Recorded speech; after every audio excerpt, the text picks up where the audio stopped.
ठाकरे काही वेळातच या ठिकाणी पोहोचतायत, मात्र स्वतः शरद पवार या मोर्चामध्ये सहभागी झालेले आहेत। दुसरीकडे सुप्रिया सुळे, अनिल देशमुख, शाहू महाराज छत्रपती यांनी आंदोलनाला सुरुवात केली आहे। घोषणाबाजी जोरदार केली जाते आहे। तर आंदोलनाला परवानगी नसल्यामुळे हे आंदोलन मोर्चा अडवला जाईल अशी एक शक्यता वर्तवली जात होती, पण पोलिसांनी आता स्पष्ट केलेलं आहे की मोर्चेकरांना आम्ही अडवणार नाही आणि बॅरिकेडिंग सुद्धा हटवण्यात आलं आहे। त्यामुळे गेटवे ऑफ इंडिया जवळ जो शिवाजी महाराजांचा पुतळा आहे त्या पुतळ्यासमोर नतमस्तक होऊन आंदोलनाची सांगता होईल, त्या पद्धतीनेच हे आंदोलन पार पडणार आहे। त्या दुसऱ्या बाजूला आपण पाहतो की आता उद्धव ठाकरे देखील हुतात्मा चौकामध्ये दाखल होत आहेत। आदित्य ठाकरे, रश्मी ठाकरे देखील या मोर्चामध्ये सहभागी होणार आहेत आणि हुतात्मा चौक या ठिकाणाहून हा मोर्चा जो आहे तो गेटवे पर्यंत जाणार आहे। हा मोर्चा अडवणार नाही असं पोलिसांनी सांगितलं। जे काही बॅरिकेडिंग करण्यात आलं होतं ते देखील काढण्यात आलेलं आहे। मोठ्या संख्येने कार्यकर्ते या ठिकाणी दाखल झाले। हुतात्मा चौकात आता सगळे प्रमुख नेते एकत्र येतील। उद्धव ठाकरे सुद्धा आता हुतात्मा चौकात पोहोचलेत। काही क्षणापूर्वीच शरद पवारांचंही तिथे आगमन झालंय। उद्धव ठाकरे यांच्यासोबत आदित्य ठाकरेही आहेत। तर शरद पवार आता हुतात्मा चौकामध्ये इथे दाखल झालेत। मोठ्या संख्येने कार्यकर्ते, उद्धव ठाकरे, आदित्य ठाकरे हे देखील आता हुतात्मा चौकामध्ये पोहोचलेले आहेत। ठाकरे गटाचे सगळे नेते या मोर्चामध्ये सहभागी होत आहेत। महाविकास आघाडीचा हा एकत्रितपणे मोर्चा विधानसभा निवडणुकांच्या पार्श्वभूमीवर पुन्हा एकदा महाविकास आघाडीच्या तीनही नेते आणि कार्यकर्ते एकत्र येण्याचं हे ठिकाण।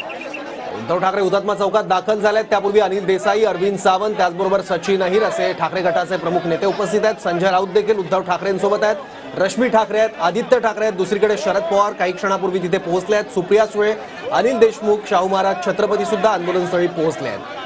एक प्रकारे महाविकास आघाडीचं हे मुंबईमधलं शक्ती प्रदर्शन आणि त्याचबरोबर महाविकास आघाडीमधले तीनही पक्ष एकत्र आहेत हे दाखवण्याची देखील संधी महाविकास आघाडीच्या नेत्यांना या ठिकाणी मिळालेली आहे। या तीनही पक्षांचे प्रमुख नेते आता या आंदोलनामध्ये सहभागी झालेले आहेत। उद्धव ठाकरे आणि शरद पवार या ठिकाणी आपल्याला पाहायला मिळत आहेत एकत्रितपणे, म्हणजे काँग्रेसचे आणि त्या नाना पटोले, त्याचबरोबर शरद पवार आणि उद्धव ठाकरे एकत्रितपणे हा मोर्चा पुढे घेऊन जाणार आहे।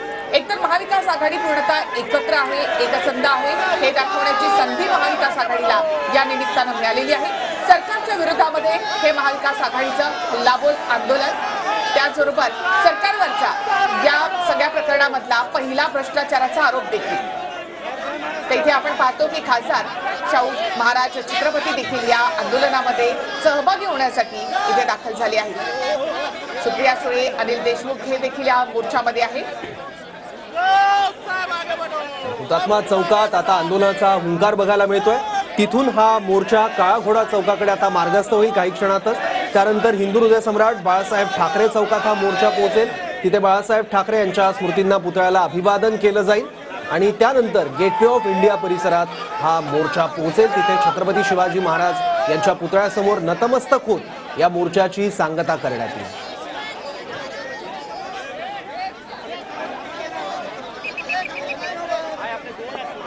महाविकास आघाडीच्या नेत्यांचं हुतात्मा चौकात हे जोडे मारो आंदोलन होत आहे। छत्रपती शिवाजी महाराज यांचा पुतळा हातात घेतलाय शाहू महाराज छत्रपतींनी आणि त्याला नमन करतायत सुप्रिया सुळे।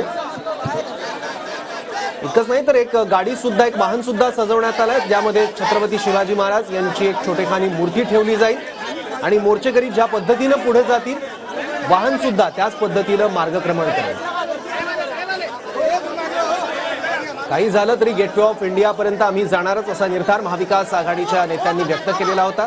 संजय राऊत यांनी सुद्धा पोलीस आमचं आंदोलन दडपण्याचा प्रयत्न करतायत असा आरोप केला होता आणि देवेंद्र फडणवीस हे महाराष्ट्राचे नवीन व्हिलन असल्याची टीकाही केलेली होती। पण पोलिसांनी आता आपली भूमिका स्पष्ट केली आहे। आंदोलन अडवलं जाणार नाही असं म्हणत बॅरिकेडिंग सुद्धा पोलिसांकडून हटवण्यात आलं। आणि ते दृश्य आपण पाहतो, शरद पवार आणि उद्धव ठाकरे आता या मोर्चामध्ये सहभागी झालेत आणि त्यांच्या नेतृत्वामध्ये हा मोर्चा जो आहे तो पुढे सरकणार आहे। स्वतः शरद पवार देखील या मोर्चामध्ये चालणारे, उद्धव ठाकरे, शरद पवार या मोर्चाचं नेतृत्व या ठिकाणी करतायत।